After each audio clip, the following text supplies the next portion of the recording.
Welcome to the Faith and Life podcast. My name is Mike Weaver, pastor at St. Luke Lutheran Church. My gosh, I can't get that out of my mouth. And this is Greg Osborne. Yes. I'm the youth pastor here at St. Luke. Yep. Oh, man, Mike. Boy, oh boy, here we are.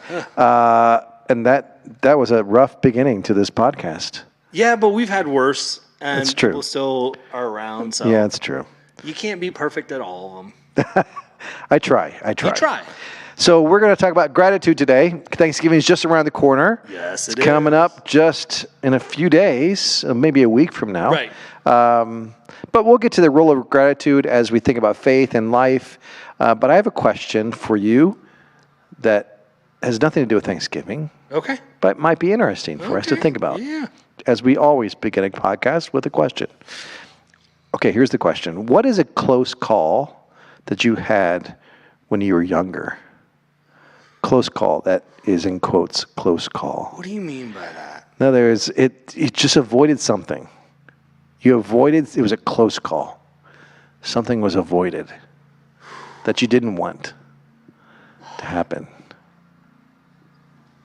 You're going to have to go first because I'm going to have too much dead air right now. Because that's a good one, but I got to think. I know. A close call that I had when I was younger was...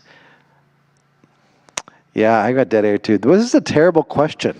You came in with this question like that. You were like, oh, this is I know. a great question. I thought it was a good question. But now as I'm leaning into the question, I mean, I've had close calls in that sense that I've been driving and you kind of get in a zone. Yeah. And I remember there's been a few times over my decades of driving, where I've driven and I've thought, oh my gosh, what just happened last minute? Or I went through a stoplight. It was green, but then I was thinking, was that red? Or various and sundry things that have happened. And I've thought, boy, I got to pay attention. I mean, I was just lost in my thought. I wasn't on my phone or anything like that. I just kind of was in a zone, and I was on autopilot with my driving. And it's like, look back, go, oh, wow, something could have happened, and I didn't even realize it. Huh. Yeah. That doesn't help you. No, well, I'm trying to think. Like, I've had a lot. So I'll give you a close call. This is maybe not the close call that you're thinking of, but close call for me that's been a part of my testimony. And is when I was growing up, I was heavily involved with church youth group and stuff and things in high school, and I had a group of friends that we were going to go on spring break our senior year. They're all part of youth group stuff with me, all this kind of things, and we've been planning this for months and months. Senior year, we're going down to Florida, spring break. And so as it's getting closer to approach and, it's getting more like, oh, we should actually make the real plans, I decided to bring my parents into the conversation of like, hey, we're going to go down to Florida for spring break. And my parents go, no, you're not. I was like, yeah, no, me and my... And they're like, absolutely not. Like, no, you're not. And I remember being so mad at my parents. And I was like, I'm going down with my friends from youth group. Like, this is it. Like, we're like, you don't trust me, blah, blah, blah. And I'm like, all these guys that are going. Like, it's great. And they're like, no, you're 17. Like, you're not. No. I was like, okay. I was mad at them. And I ended up going spring break to Florida with my parents. Like, that was fun when you're already in. But that was like the first time that like my entire friend group got into the whole party scene, and then just took them over for like years and years and years of like that. And I look back at my life all the time because then like, still hanging out with the friends, like I didn't have that same shared experience with them. Yeah. So I still was like trying to avoid those things and things like that. And I look back at like my parents, like by saying no, like I was like, that was a close call. It could have changed the trajectory of my life, not realizing. And in the moment I was like, oh my goodness, my parents, like you guys are so mean. But like they saw something there, and I was like, and I look back of like going, that to me is a close call. And, I still have, they're all dear friends in my life and like, very God-fearing people, but like just like that trajectory, like would I have gone into the, the path that God placed for me because of that. So I'm like, that is a close call to me. That's good. Like, and that's always been tied with my testimony. And because I didn't do that thing that I didn't get that moment. So when they were back home doing that, so I was like, whatever. Yeah, that's good story. Wow. It's all hindsight, right? It's hindsight's 2020, and thanks be to God on this role of gratitude. That when we talk about gratitude today, thanks to your parents, Right. their wisdom and their insight and their seeing what you can't see. Right. What a great story. That's a great story. So gratitude is really, really important for us. I mean, as you think about the role of gratitude as it relates to our emotional health, our spiritual health, just health in general as human beings, what would you say about that if somebody asked you about the role of gratitude in those places? Well, I think for me, like for our mental health, and it's so important to have a posture of gratitude. I think we're so much invested into this culture of looking out for yourself, looking out for number one, and which isn't a bad thing, right? You should look out for yourself. Like that's important to do. But I think when gratitude takes a focus off of us, I think, and looks at others, and whether you're thankful for the actions that someone did for you, whether you have gratitude for, things that people have said to you, just like kindness. You're having a bad day and someone just says something nice. You're like, oh my goodness. Like, I think gratitude shifts our focus on us from me to others. And I think that's an important role, especially with our faith. Yeah, it's one of the first things we teach our kids. Right. We teach them to say thank you. When they're younger, at least that's what we did with our boys. I'm sure you do this with your girls. No, my kid. I tell my kids, when you receive trick-or-treat candy, you say, that's right, thank you. No, don't say that. That's See, right. I can't even make the joke because it's so ingrained in who I am. I was like, I was going to make a joke, and I can't even do that. But like, no, we definitely, as every parent on trick-or-treat, kids come up to the house and go, trick or treat. And you're like, oh, what are you? Oh, good. And then after they get the candy, you hear the parents from the sidewalk, did you say thank you? Right. Right? Like, exactly. It's ingrained into our society. It is, but it's so important because you're teaching your kid exactly. It's not about you. It's about what person's giving. And they gave it out of the goodness of their heart to you, whatever that is. Candy on Halloween, dinner, or whatever. It could be various sundry things, but it is being mindful of other people and the goodness and kindness they bring into the world that we're recipients of. Well, I think it's so important. It's such an important value, and I think it's a value that transcends faith and our religion. Our girls go to public school, so they're not faith is not taught in public schools necessarily there.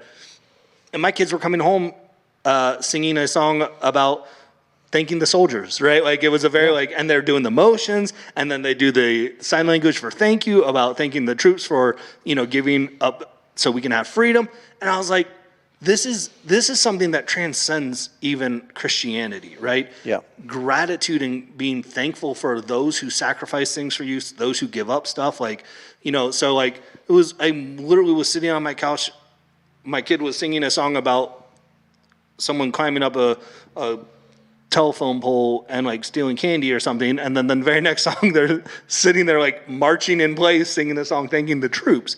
And I was just like, that's such a wild thing that it's cool to see that young people are learning the importance of people do something, people give you something, they sacrifice something for you, that it is important to say thank you and to be appreciative of that, right? And so it's cool to see that transcends just our own faith. It's a human reaction. Yeah, I think in every culture, I've not studied this. What? This is not something I've studied. I'm going to confess this right now. But anecdotally, I can imagine if we look through it, every language that's spoken on the planet today, every language has a way of saying thank you. Right. Everyone. And that says something that is important for humanity, that we have a way to express our gratefulness to people around us.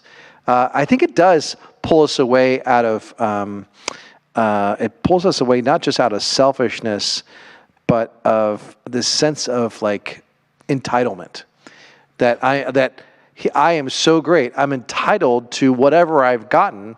And so conversely, what it does is gratefulness sows humility. And humility is an amazing character trait that is a strength. It's not a weakness. Humility is quite a strong stance, but it is a connecting way of connecting with people in a life-giving way. And humility and gratefulness are hand in hand to me. Well, and I think it also too is it's more than just the saying thank you, right? Gratitude is more than, it can also be an action. It can be a response to a situation. You know, there are times like at our house where I can see a situation where, you know, my wife might be stressed out about something or something, and I'm like, okay, if I do this one little thing, it'll take something off of her plate, and it can be a way of saying thank you. You know, me thanking her for like what she's doing in her capacity with our kids or whatever the situation is. You know, that. Like, for example, she was helping the kids get ready for dance last night. And then, but it was stress coming home from work and all this stuff and all these things we got to do. It's like, I got to get the kids food and stuff. And it was like, you know, and then I just made her a batch of potatoes, like knowing that she would eat them and have something in her system before she went off the thing. Like, and it was just a natural thing of like, can I give you something to help you out? So I think it's also like, what we can do, what our actions can do, right? Like our service to people and like youth looking out at the church, you know, we were walking in, all these food items that are being donated for, you know, for our local food bank Grin here, you know, Gehenna residents in need, and to see the people that are giving food and their time to go to the store to pick up stuff, to bring it into the church to say, hey, I want to give back to people who might not have all the blessings and stuff that I have right now and I can give. So like sometimes gratitude also isn't just about your words, it's your actions too. Absolutely, absolutely. And one of the things your example with your wife makes me think that one way a couple can improve their relationship. Again, I'm not a marriage and family therapist. I didn't study this at school. I did. You did. No. I just know that's anecdotally, but I know it's just being a human being on this planet, and based in your example, that one way to improve your relationship is to find gratitude and to be grateful for each other and point those great things about each other that you're grateful for. It's not going to solve every problem, but it certainly begins to create positivity, especially if a couple is in a negative space where there's a lot of dissonance and they're bitter toward each other. Boy, just the act of finding just a small thing that I'm grateful for about this person can begin the process of reversing that negative spiral.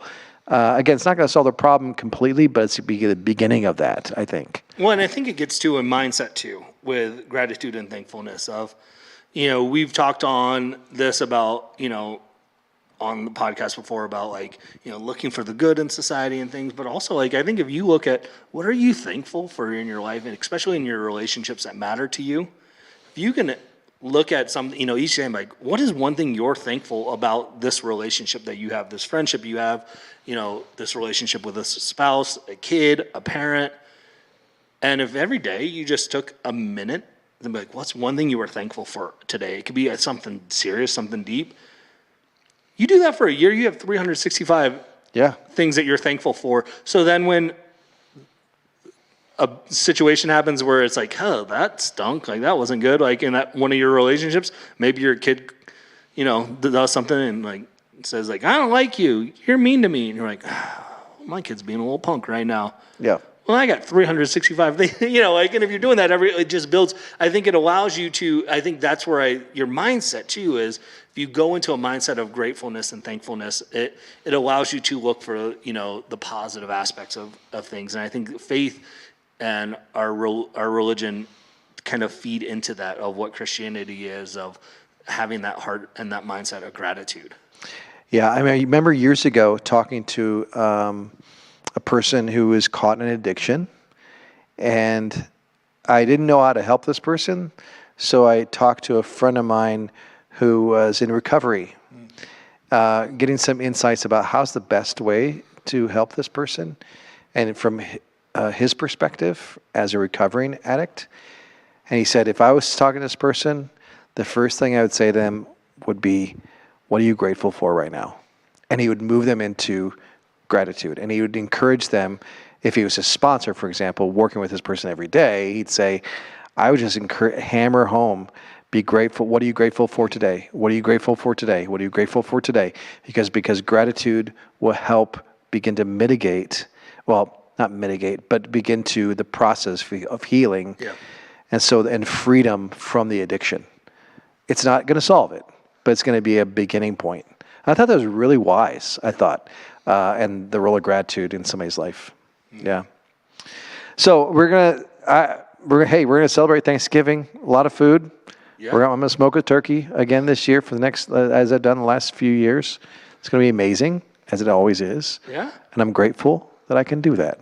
And I am so grateful that since you live so close to me that you're offering to drop off some of that smoked turkey later after the holidays. So thank you for saying that right here on the podcast. And I'm grateful for you thinking that I was going to do that, because it says that you think that I'm a kind person. That's really kind of you to say. It's all about actions. Remember, gratitude is action. So I will look forward to a little bit of smoked turkey. All right. Hey, thanks, Greg. Appreciate you.